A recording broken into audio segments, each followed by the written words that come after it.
Hello and welcome to the Blockade Runner podcast number 250. My name is John. Joining me with guns out today is Ryan. What's up, Ryan?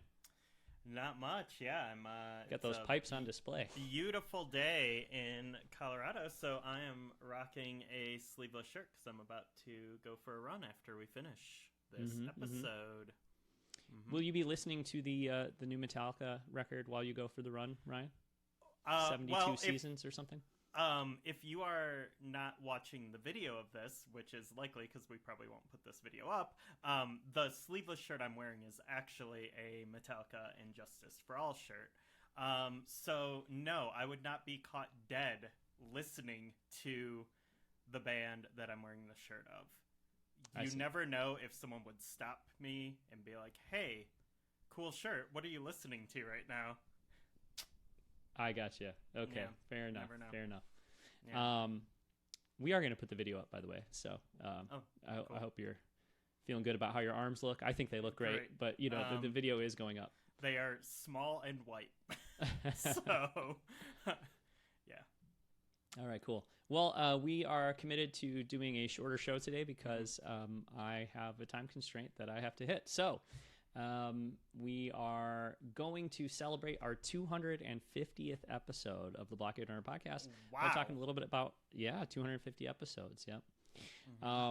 Going since 2015. So we are 8 years, almost 8 years, 250 episodes in. So, Wow. yeah.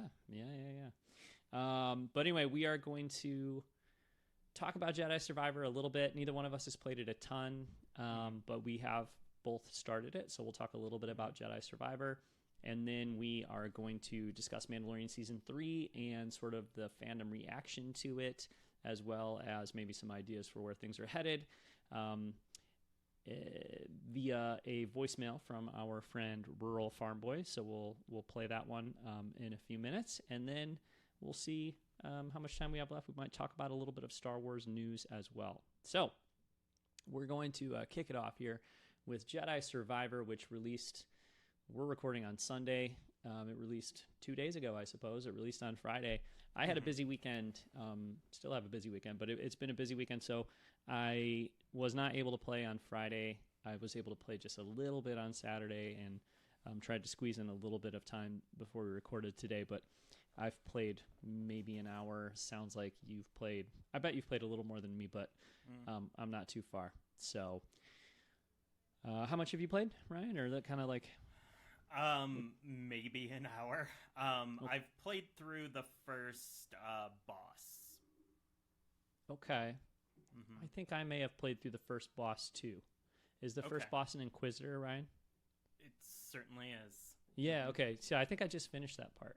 Okay. And I was like, oh, maybe I'm going to go to like a new planet or something, or maybe this like chapter's over, but it didn't feel like it was. Like I feel like, you know, I don't know how the game is split up in terms of chapters and things like that, but or whatever. Yeah, I was like, maybe it's going to be like I finished a portion, I finished a chapter, a section, whatever. But you just kind of keep going after that first boss, is what it seems like. So I guess we're in about the exact same place. Yeah. So this will be, there's not a whole lot we can spoil, really, because it's just basically the first hour of the game. So I think unless you don't want any spoilers at all, this should be a pretty safe listen. Yeah. Yeah, and just taking a peek at Twitter and stuff over the weekend, I know many people are much farther into the game than that. Obviously, new hot game comes out, people are excited, they're going to play more than an hour. I wish I could have too, but just haven't had much time. So, but I will put chapter markers in the audio version of the podcast, so you can always just use those to skip ahead as well if you prefer. So, Ryan, tell me about your general impressions of Jedi Survivor after having played the first little portion. Yeah, I guess I should state I am playing on a PS5, and I'm playing on quality mode, which is a bit unusual for me. I generally prefer performance mode on most modern games. I would rather have 60 frames per second. But unfortunately, in the state that Jedi Survivor is right now, performance mode drops the resolution a ton. And then it is not a consistent 60 frames per second. So that's actually really jarring to me. So I just have it on quality mode, which is 4K, pretty much locked 30 frames per second. And I will say the 30 frames per second in this game actually feels pretty smooth and pretty good. And 4K is just astounding for this game. It is gorgeous and super detailed. So I actually am not too bummed out about that. I know they're like working on patches to improve the performance across like all platforms in the future. But as of right now, like 4K 30 frames per second for this game, I think is really good. Like it is a super nice looking game. Yeah. How about you? Well, that's interesting because I'm playing on the Xbox Series S, which is the only next generation or whatever current generation console I have. So, and that's fine. But it looks good. But like I was playing this morning, and there were the female character that has a lot of like kind of dialogue and stuff. Once you meet up with some of the crew that the opening mission, that Cal is working with. There was like a whole conversation between the two of them, and I was looking at her today, and I was like, "Oh wow, her hair is like really jagged," and it was like, "Oh, this does not look amazing." Like, I mean, the game looks good, like I was playing through the game, and I wasn't noticing any issues visually until it was like people talking to each other and like conversation scenes and stuff, and I was like, "This looks like pretty low." I think just like you were saying last week when we were talking about like the textures and stuff. Because your download was like 150 gigabytes and my download is like 40 gigabytes, so, the Xbox Series S can't even output in 4K. So, they don't, I guess, as you were pointing out, it doesn't download the 4K assets and, it's like a lower res version of everything. But, so that's probably part of it. And then also just to get it to run well on the Series S, I'm guessing things are just at the textures and the resolution and everything are all lower. So, yeah, like I said, running around Coruscant, just, engaged in gameplay and stuff, it was all looking really good. But then, getting into some dialogue scenes and stuff, I was like, looks a little wonky, I'm just guessing. I was even going to try to look up some footage and watch that scene maybe from a PS5 or, a Series X or whatever to see what it looked like in comparison. But I have a feeling that there are some compromises being made to get this game running on my Series S, and it's not looking quite as good for me as it probably is for you. But I'm not super worried about it. Until a month or two ago, I didn't think I'd be able to play it at all, and I'd have to wait a few years until whenever I'd end up with a console that could run it. So it's not a big deal. But I think the wow, this game is gorgeous kind of vibe is not quite there on the Series S like it is on the PS5. Yeah. And technically the Xbox Series S can output 4K. I don't know if it can do it natively or if it uses like checkerboard upscaling or something. But it can do 4K in some capacity. Okay. All right. Yeah, because I remember when they announced it, I was like, who is this for? Because I have a series or a One X, an Xbox One X, and that plays games in 4K. And so then I was like, I mean, it seems like an odd thing. Like, why would I get a Series S and then be able, like, I can't even play games in 4K? But I don't really care that much, so it's fine. But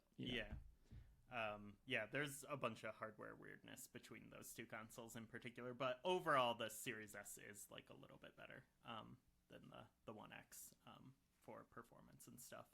Yeah, but, and by the way, I should go in and check too, but I don't know if it even offers me.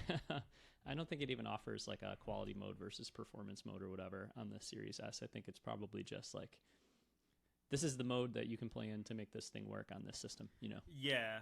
Yeah. Which is still like impressive for like essentially a $250 console that it is playing like this next generation game. Yeah, and I got it for times and stuff.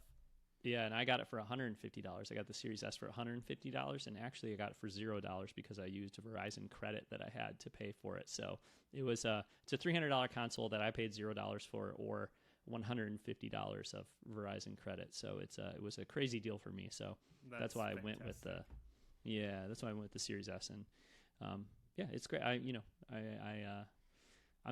have it plugged into a 1080p TV, so the 4K stuff's not really an issue anyway. But like I said, I was noticing a little bit of a reduction in quality, I think, from what you'd get elsewhere.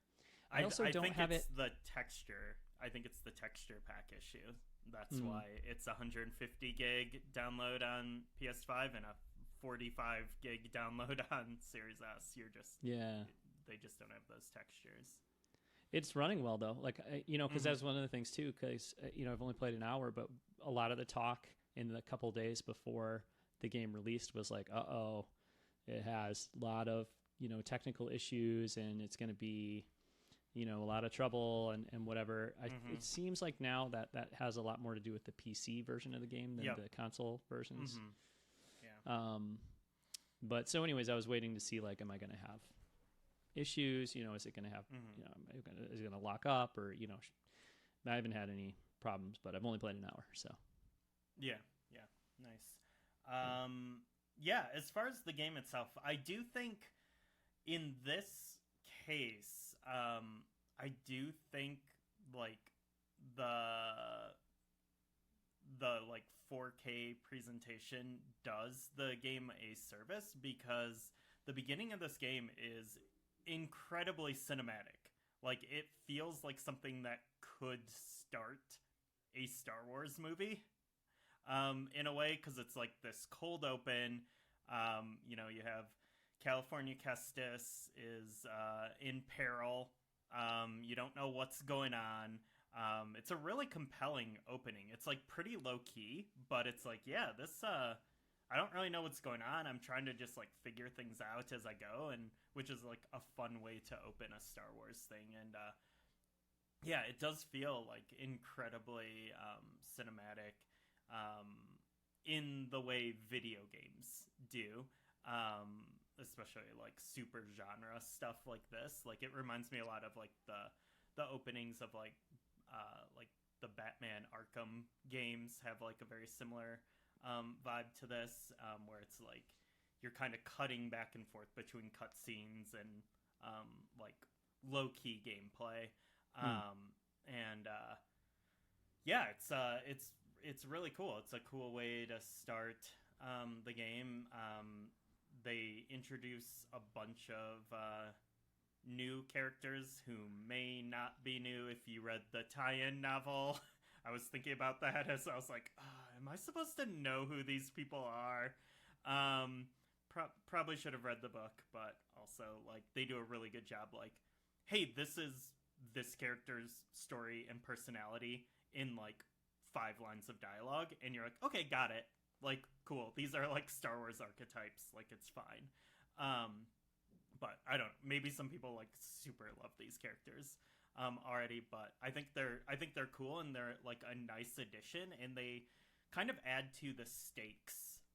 I think in an interesting way, because like you're starting this game, like it's not like a Metroid situation where like you start the game and you're like, oh, you lost all your powers from the previous game.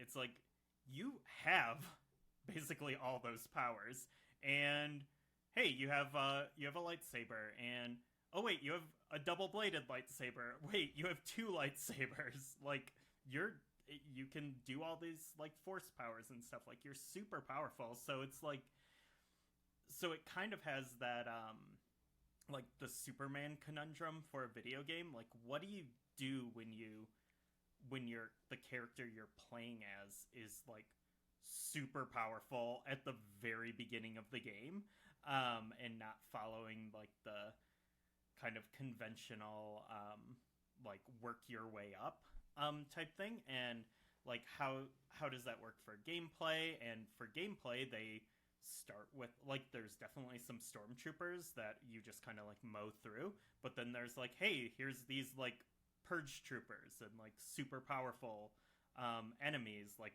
right away. And then for the story part of it, like you're pretty much like, well, you know, I spoilers, I guess, for the last game, but you're like, well, I survived Darth Vader at the end of the last game. Like, you know, I don't think I'm gonna get like cut down by just a general like dude in at the start of this game. I don't feel very threatened, but story wise, I think the threat comes in to these characters that you're kind of in charge of, like these other characters who are like supporting you and your mission, who are just like average people. So like that's, I think, where like the tension and like the threat comes in, and we see one of those characters killed very early in the game, and you're like, whoa, that's real. 3 of them, really. Oh Yeah. Okay. Yeah. There was one in particular. I mean, one that says things, like says dialogue, you know. Yeah. But 2 that give hugs. 2 that give hugs got killed. You know what I mean? So that's true. Yeah. So I think that's going to be like the stakes here in this story. Like, it's like that Jedi dilemma of like, can you protect the people that you care about? Yeah. Although it's interesting, the opening mission is like sort of like, okay, reconnect with your crew, you know? And I was like, oh yeah, I remember my crew from playing Jedi Fallen Order, you know? And then you show up to meet your crew and it's like, not that crew. Oh, I don't know these people, you know what I mean? So yeah. It's interesting too, because like in the opening mission you have Bode, B-O-D-E, Bode, who maybe is in the book, I don't know, but although Cal doesn't really seem to know him either. Like Cal's like, so what's your story, you know? So maybe he's not really in the book. I'm not sure. But anyway, this Bode guy was like, I was playing for a while and I was like, oh man, I hope this game is not like the entire time it's me and Bode, you know what I mean? Like doing our thing. Like I'm going to get kind of annoyed with Bode. Like I do not want to play a Cal and Bode buddy cop game, you know? But I think by the time I got to the, you know, the part we're talking about where the stakes are kind of amped up a little and we find out that, you know, some of these characters can die and things like that. And not only that, but just when a bunch more supporting characters come in, I was like, okay, so it's not just going to be like the Cal and Bode story here, I don't think. I would imagine there'll be other missions where maybe other people will join you and, you know, whatever. So, and Bode grew on me a little bit too as it went, but I was like, oh man, this guy's going to be following me around, talking to me the whole time I'm playing this game. Yeah, it didn't bode well. Yeah, and you mentioned Metroid too, and I was like, I kind of wish I could just explore Coruscant and not have some guy like chatting with me the whole time, you know. So we'll see how that all shakes out. I mean, you know, I'm just curious to see. Like, I think it adds some dynamics and it'll make it fun and interesting to have you know, some other characters with you and some team ups and stuff like that. But I also want to just be like me and BD out on some journeys as well. So. Yeah, you know. And we've seen from gameplay clips that there are other characters that are join you and stuff, and I think that does add an interesting dynamic to the combat, and you know, it just makes things different. It's just one of those like video game sequel things. It's so funny because like we keep mentioning Metroid, and this is one of those things like when, you know, in like the Wii era when they were like trying to figure out like what to do with Metroid, and it's like, well, you know, can we always just have Samus like going somewhere and exploring by herself and losing all her powers and stuff, and like, you know, starting with Prime 3, like you have these like other dudes who are showing up, and like, you know, it's just like one of those kind of like sequel things, and like the original Jedi Fallen Order, like it did have some like Metroid comparisons. I think those ended up being a little overblown because it doesn't totally feel like a Metroid game to me.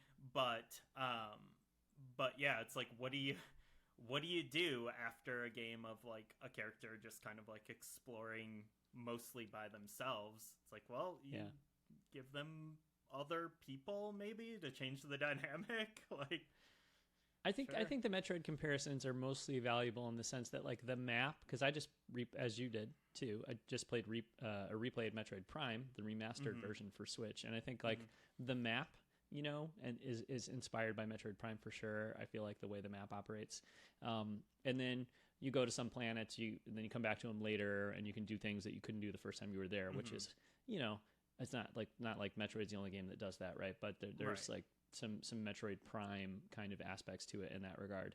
But I think that's about where it stops. You know, I don't think they were like, you know, this is going to be our Ellen Ripley stand-in, California Kestis, and he's going to be on a dark and scary, you know, kind of mission on his own. Or it's not that kind of Metroid influence. It's more just like, you know, what if we included power-ups that would allow Cal to come back and you know, explore areas of these worlds that he wasn't able to the first time around. I think that's about, you know, the bulk of it really. And the map, like I said.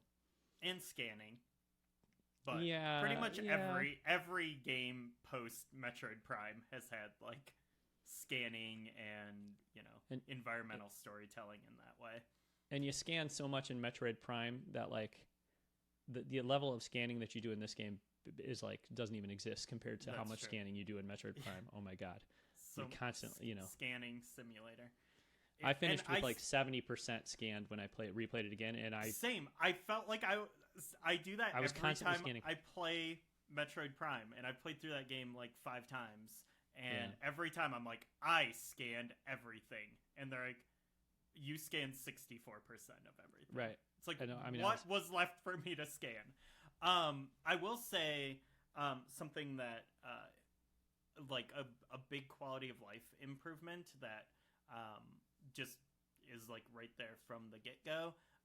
The map in this game for me feels so much more easy to navigate compared to the last one, like because they did that like 3D Metroid Prime style map in the last game, and sometimes I was like, I don't even understand what I'm looking at or where I'm supposed to go with this right now. But like this one, it's a little more clear. There's like, sorry to like compare this to like another Nintendo game, but the Breath of the Wild sort of like tracks that you've made, on there. So it's like, oh well, I don't want to go that way because that's the way I came in, which just that goes a long way.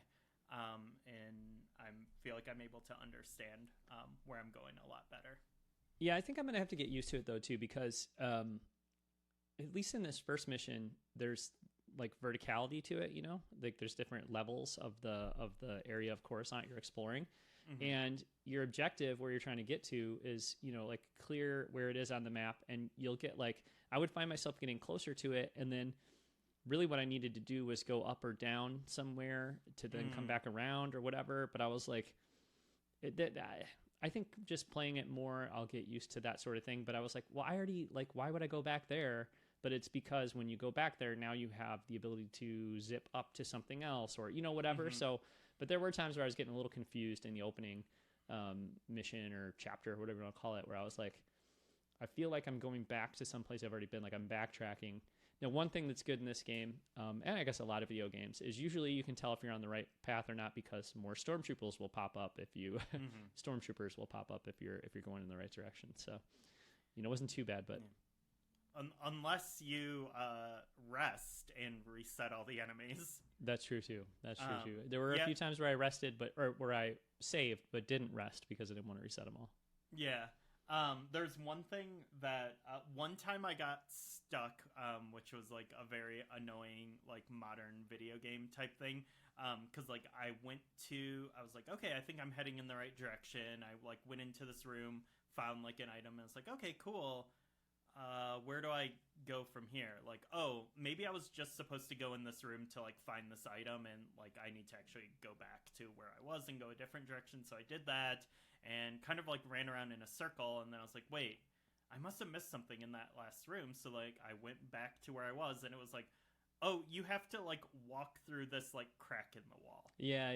Like, It's like, oh, Yep. like we can't Yeah. just have like a door here or an exit way. Like you have to like squeeze through this crack.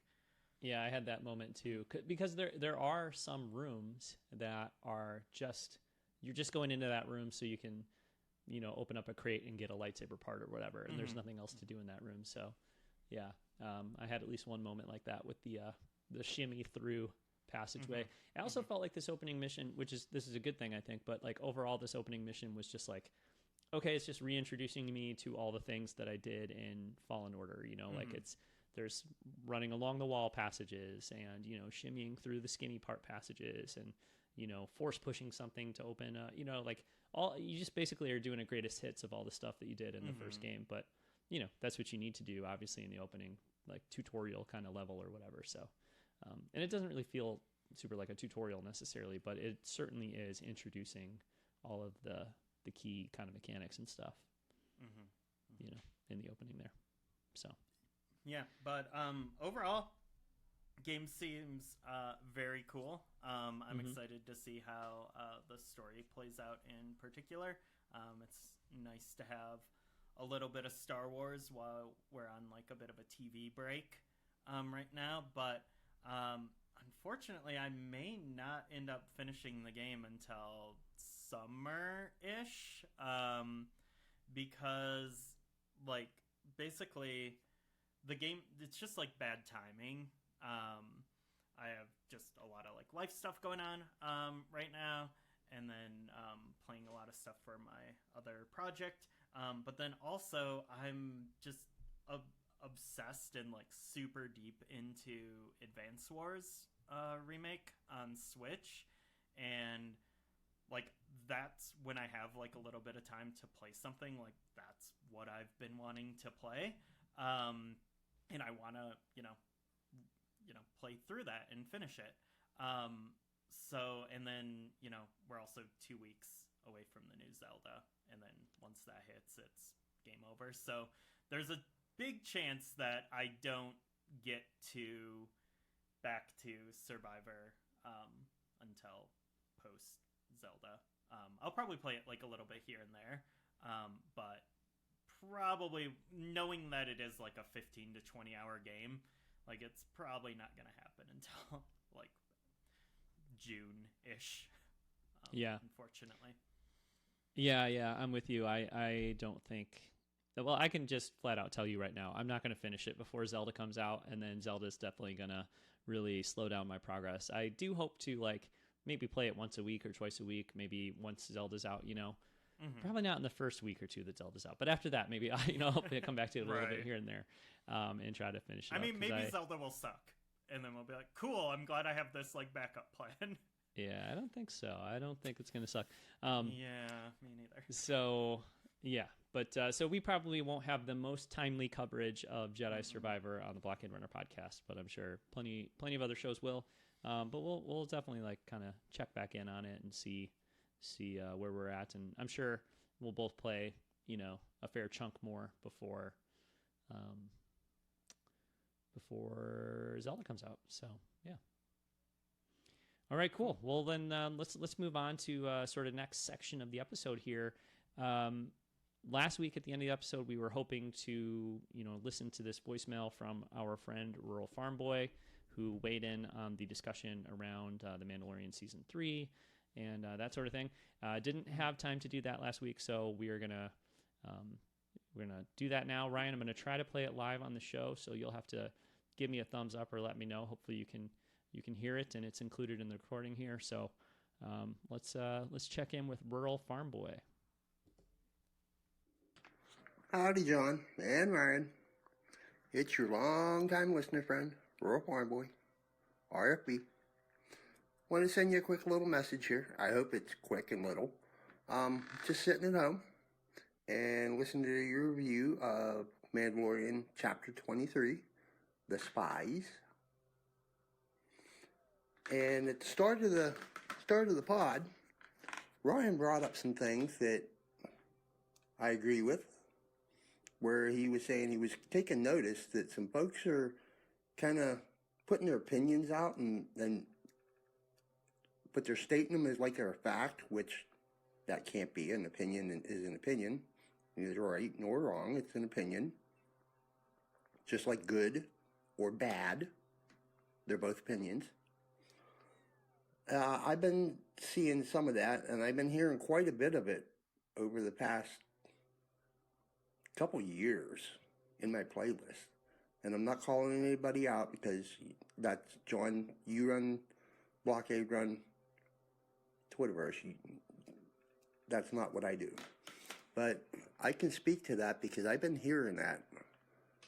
And not just from this season of The Mandalorian, but also heard it through Kenobi's run and the Book of Boba Fett and quite a few other things where it's, like I said in my long time ago past voice message to you, yeah, I'm hearing that and I'm yelling back at people speaking to me from the past. It's, folks, it's tied to their expectations. They think they know how they want the story to go when it ain't their story. You're not the storyteller. It's the story being told to you. That's why you should go to it, to be told a story. Don't get in your own way. And also, folks, that some of them same ones got their thoughts and opinions about how they don't know what they're doing at Lucasfilm, and John and Dave got no plan or idea, but leading up to Celebration and even at, we've been told over and over how Dave said it.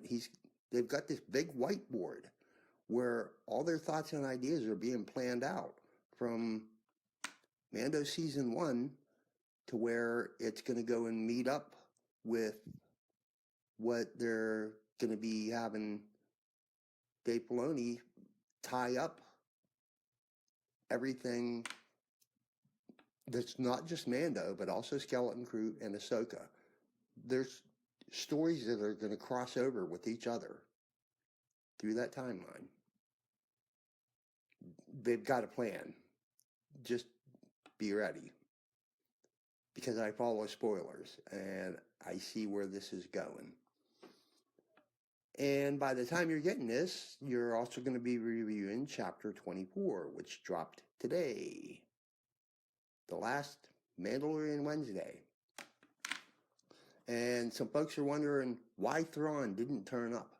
So I feel like, since I said I follow spoilers, this is safe enough because the information's out there that I can speak to why some folks are thinking Thrawn was going to show up, but he can't.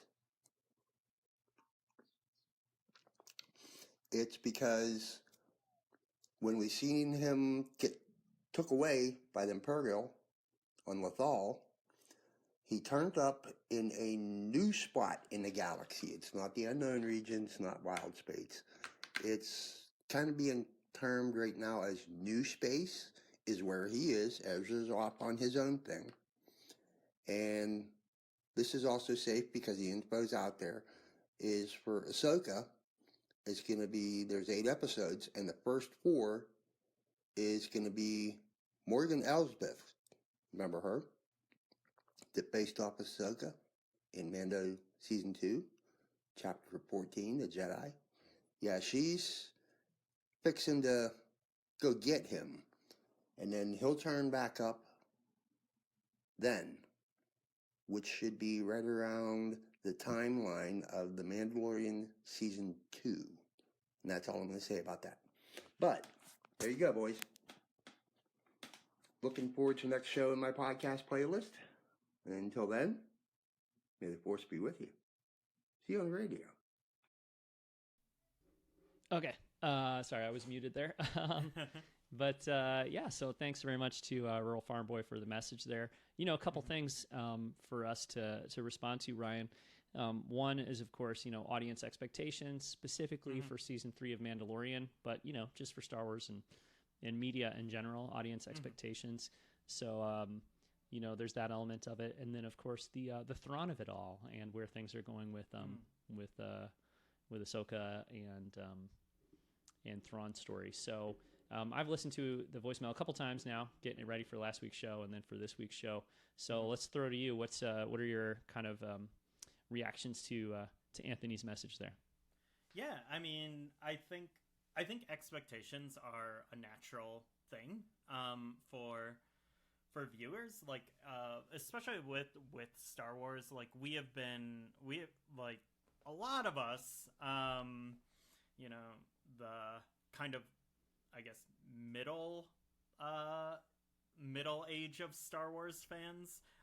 Like we've been doing this since, you know, Phantom Menace, of like, you know, combing over trailers, getting pumped, like what will be here, what won't be, like could this happen, like kind of thing. And I think, you know, when you get kind of in that zone, you can create narratives where you're like, this is the only way this story can work.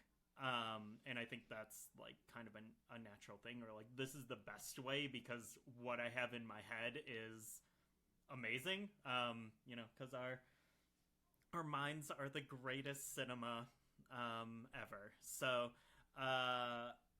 yeah, I think it's natural for people to have expectations and to make predictions, and I don't begrudge people for that. Like, we do it constantly. We're gonna do it on this episode.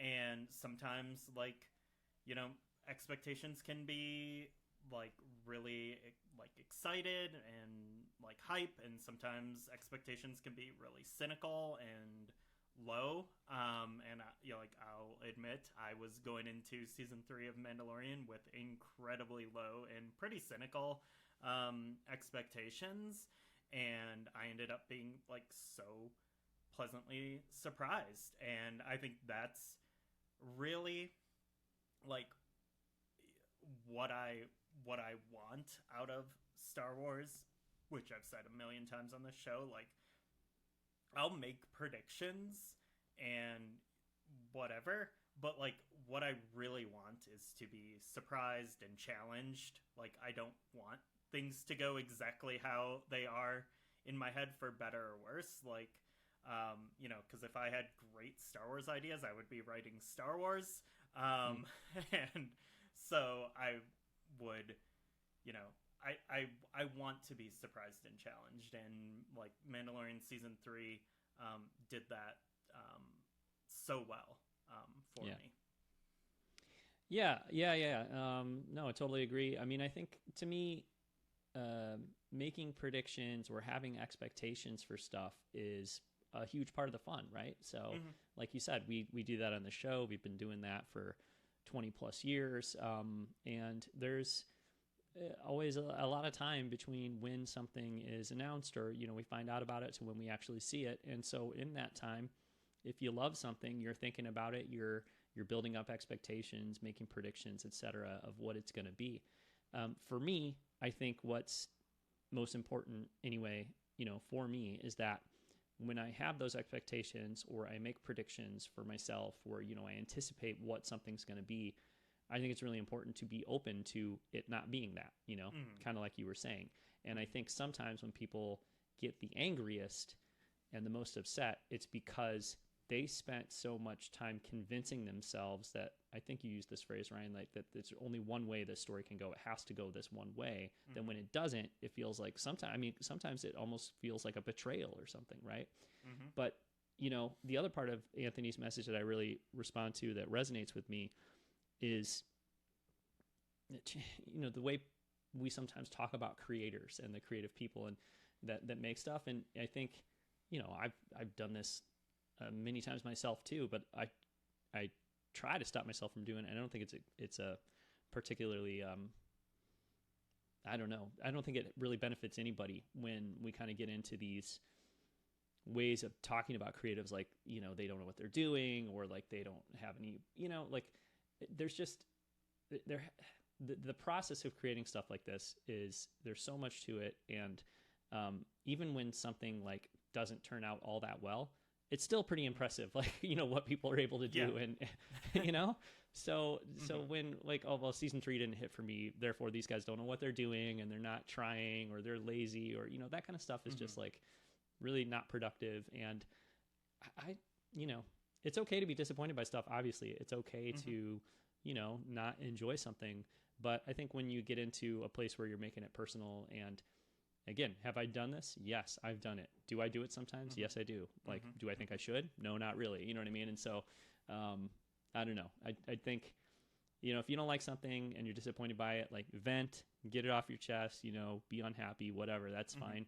But also sometimes, like, people really sit in that, like, anger and frustration and, oh my God, they're so dumb and I can't believe they did this and, like, all that stuff. And it's like, I don't know what that's really doing for anybody either. So I kind of feel like let people enjoy what they enjoy, you know, as much as you can, and you enjoy what you enjoy. And at the end of the day, there's stuff I don't, you know, stuff I was excited for that doesn't end up really working for me.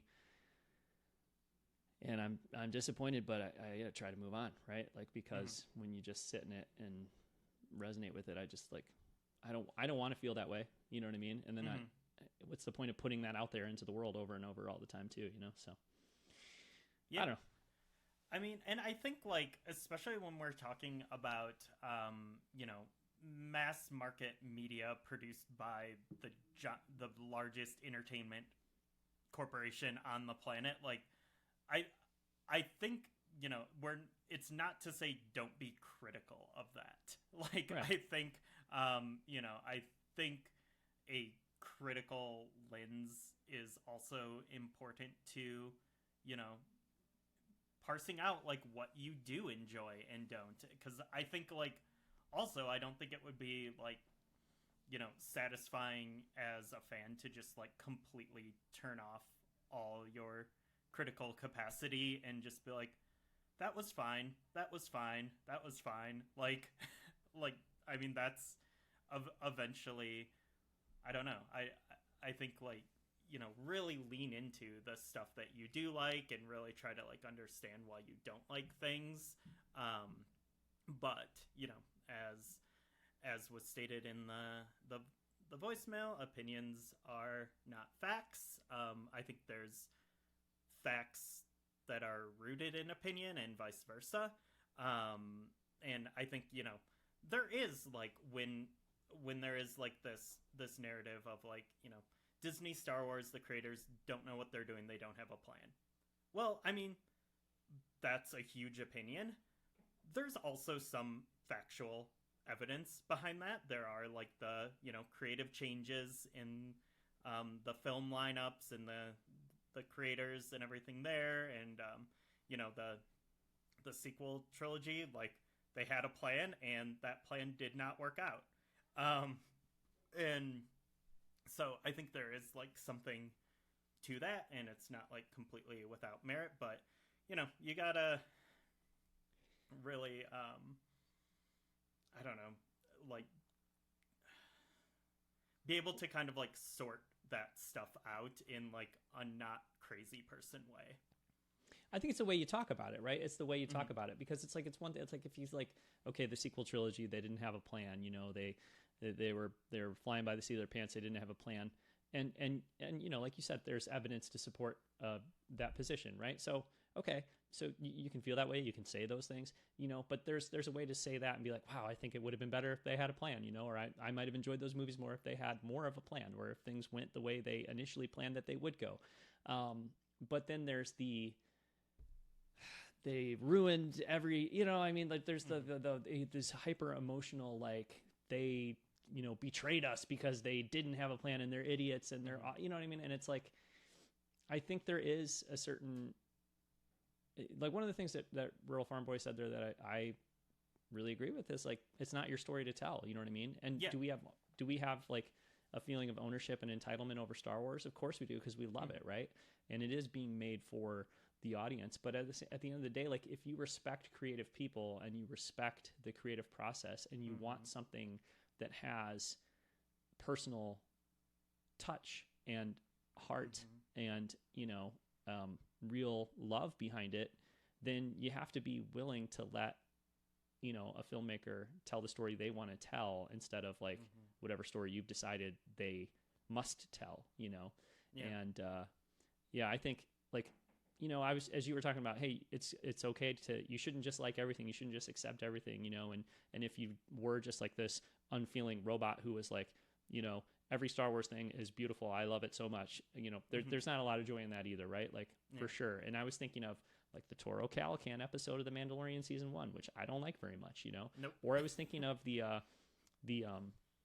Clone Wars episode with the Wills, Yoda and the Wills and all that stuff, you know, like I don't like that very much. I should go back and watch some of those episodes again now. I want to go back and watch The World Between Worlds for sure.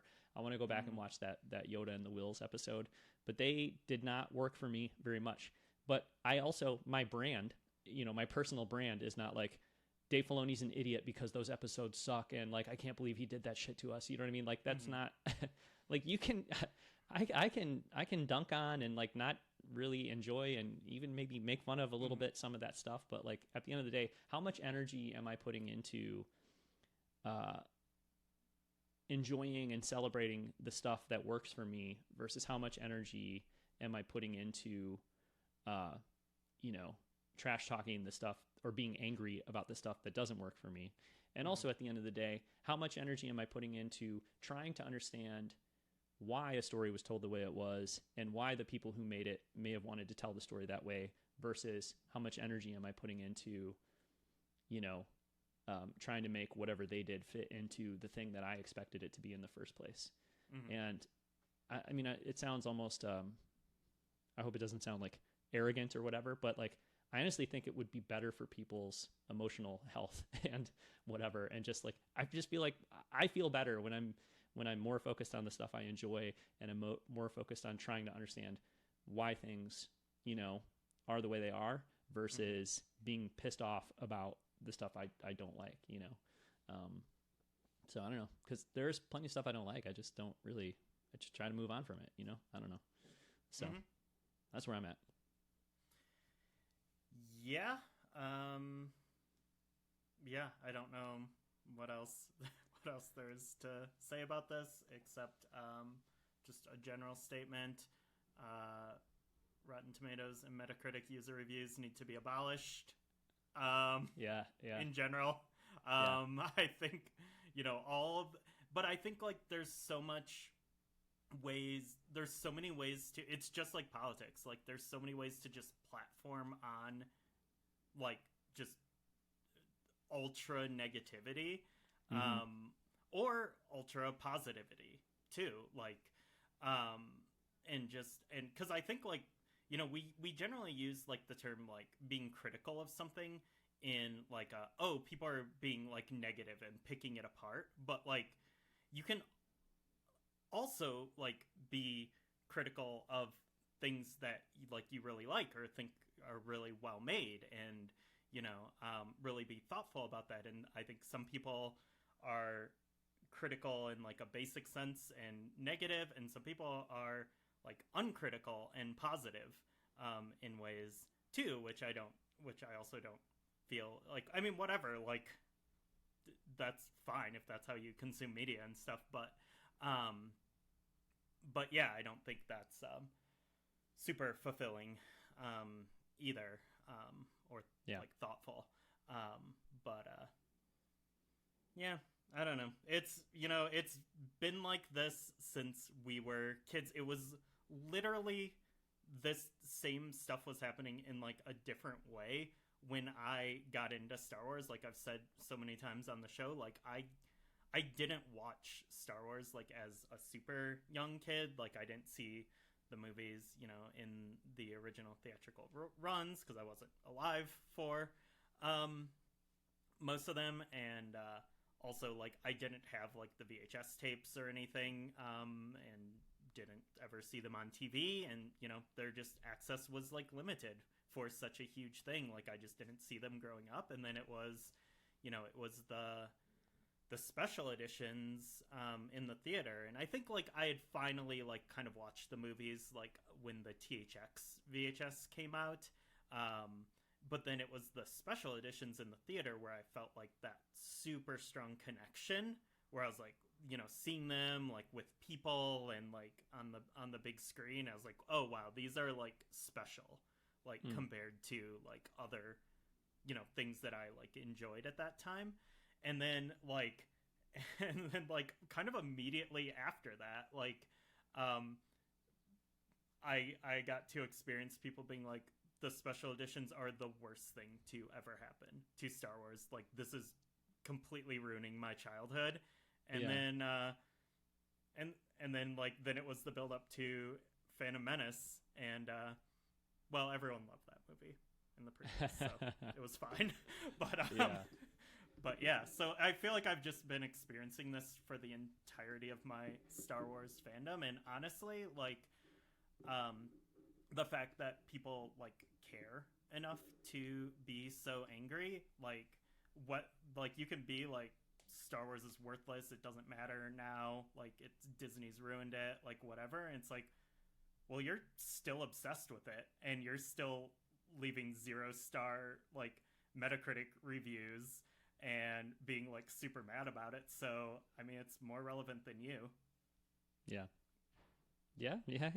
absolutely. All right, I want to say thank you one more time to Rural Farmboy Anthony for sending in the voicemail. We love that. I love this. I love to have listener feedback to the show, and kind of takes us down roads we might otherwise go down. So to anyone listening, we'd love to have more messages and voicemail and stuff like that. We'll talk about how you can send those to us at the end of the show. Ryan, we're almost out of time, but there is a really interesting story, and I feel like talking about like what we want versus what a creator might want to give us is like, it leads right into this. I have 10 minutes or less, but let's talk about it very quickly. We found out over the weekend, Damon Lindelof was doing an interview with Esquire, I think, and he says, they asked him about his involvement in Star Wars, and he says, I was in more than talks to join the Star Wars universe. I joined the Star Wars universe and was asked to leave. So, we basically knew that, right? We pretty much knew that, but I find it refreshing to hear Lindelof himself say, no, I was doing it, and then I was fired. So, hey. But then what's really interesting is his response after that, too, because he just says, will I get back in line outside the club and try to get back in again? Absolutely. If at first you don't succeed, try and try again. Or again, try, as Yoda would say. Which, you know what, like, talking about like a healthy response to things, like I really appreciate this. Like, man, it did not work out, and he seems to be pretty positive, and or at least just not in burn it down mode. He's like even quoting Yoda to be like, I'll try again if they let me. I think that's pretty refreshing and pretty cool. Yeah, I mean, as I've said when he was like first attached to this project, like, I think he could potentially be a phenomenal fit for Star Wars. Dude loves it so deeply. He has even when Star Wars was dead. I've told this story a million times, but when I used to read, when I was obsessed with Lost, and I would read those Lost interviews and everything about it, like, he talked about the first time he met up with J.J. Abrams, he was wearing like an original Bantha Tracks t-shirt that he had got as a teenager or whatever for being part of the Star Wars fan club, and him and like J.J. connected hardcore, about that. And this is when, like, before the Disney deal, like, there wasn't Star Wars like happening, like, and he's just like such a like legit fan, and he probably has like I think he's also like a brilliant storyteller, and he has some just incredible and creative ideas, and his Star Wars idea, I'm sure, was like completely bonkers and probably made perfect sense in his head, but unfortunately there just wasn't a place for it or something. I don't think it's like a situation of him being like a jerk or something, or someone being a jerk to him. I think it's unfortunate, but just like knowing who are the people involved, like knowing who he is, knowing who the people involved are at Lucasfilm, I don't think it was just you're impossible to work with type thing. I think there's strong views from probably both sides, and they weren't able to kind of reconcile, and I think that's like a natural thing, and this is really disappointing to me, like, as a fan, but it is reassuring that like he's gonna get back in line. Well, let's talk super quickly about allegedly what the project was, because Jeff Snyder, who hosts the Hot Mic podcast and has made a lot of predictions that were very, like, he seems like he has the inside track, you know. In fact, I think he was the one who revealed that Lindelof was working on a Star Wars thing like a year ago or something. And so I don't know if this is, you know, who knows if this is true or not, but I believe there is reason to think he knows what he's talking about. So he said that Lindelof's movie was going to feature Rey 60 years in the future, played by Helen Mirren, and that Rey would be mentoring two non-white Jedi, a man and a woman. And that, you know, like I said, he had not talked to Helen Mirren about it, but apparently that's who he was thinking of for the role. Then I guess he also says that Lindelof and Sharmeen Obaid-Chinoy, the director of the movie, weren't really seeing eye to eye on this idea or whatever, and so that might be part of the deal there. But basically said Lucasfilm didn't like the script, and then they asked him to leave. So yeah, this is I tell you what, when I saw this news, like, oh, a 60-year-old Rey or whatever, I had two thoughts. One, George Lucas would love this stuff. Like, this is bold. Like, this is not what fans would be asking for, wanting, expecting. This is some George Lucas ass like idea for a new Star Wars movie, and I think that's awesome and bold and pretty cool. The other thing I think when I think about this is, like, we're immediately going to set up a situation where we know the end of a character's story, and then we're going to go back in time and fill in blanks and, like, do all this bouncing around stuff that Star Wars does a lot, or has done a lot. But that's a big complaint that I think people have too with Star Wars. It's like, when are we going to move forward? And this would be moving way the hell forward, but I think it would almost necessitate then afterwards moving back, you know what I mean? And so I don't know how well that would work for like this big Star Wars landscape canvas, etc. Plus, I kind of want to see Daisy Ridley play Rey. You know, as much as this is a cool idea or like an exciting idea, an interesting idea, it's like, yeah. Oh, and I guess one more thing that Jeff Snyder had said is, like, he didn't think John Boyega had been involved in this at all. But it's like, well, yeah, it doesn't sound like Daisy Ridley was involved in it at all, because it would be 60-year-old. So, but anyways, what are your thoughts on this idea of Helen Mirren, 60-year-old Rey, 60 years in the future Rey, whatever? It's bonkers, and I deeply love this idea. I would be so amped for this movie. It's really exciting. It's really bold. I also completely understand why it wouldn't happen. If I had the choice of, like, the next Star Wars movie being, like, 60-year-old Rey not played by Daisy Ridley, or the next one being, like, what is it, 15 years 15 later, years, played by Daisy Ridley, like, that's a tough call. Like, I think, I don't know. I don't know which would be better. I don't know which I would like more. There's stuff I like about both ideas. This is what a crazy script idea. It's like, crazy, yeah. And, like, no one, like, stopped him, like, before, like, in his initial pitch. Like, that's the kind of thing where there was no one who's like, maybe don't spend 6 months writing that, because there's no way we're gonna shoot this. Like, yeah, I would love to know more about the process. And, you know, like, but maybe it was something where he's, like, working on the initial idea, and then he just, like, one moment wakes up in the middle of the night, like, eyes wide open, and goes, oh my god, what if we did this instead? And he spends, like, 3 weeks just, like, blasting out, like, something, you know, not a full script, but, like, really, it could be something like that too, who knows, you know. But man, it's wild. I mean, you look at the other like genre things on his resume, like his, like, Prometheus and his approach to Watchmen, and, like, this completely makes sense. Like, this does make sense. I will say, I think this is bold. I think it's really interesting. I think it's super creative, etc. All that. I will say, to a certain extent, you could look at it from another angle and say, like, well, it's kind of just going back to the Star Wars genre conventions, or the sort of, like, basically the Star Wars playbook, as far as, you know, what kind of Star Wars stories do we tell? Well, we tell stories about young Obi-Wan, and then we tell Star Wars about old mentor Obi-Wan, you know? We tell Star Wars stories about young Luke, and then he's on Acto and grumpy, you know, Luke. And so it is kind of new to say, I don't know, news is the right word, but, you know, to say, well, actually, we're going to catch up with Daisy Ridley 15 years later, and, like, we're going to actually try to explore that part of the story. Not just like, oh, here I was at the beginning of my life, and here I am at the end of my life, but actually, like, really, you know. So I still think this is a crazy idea. But, you know, it's also, like, kind of what has happened with quite a few major Star Wars characters in terms of the way the stories have been told in the past, you know.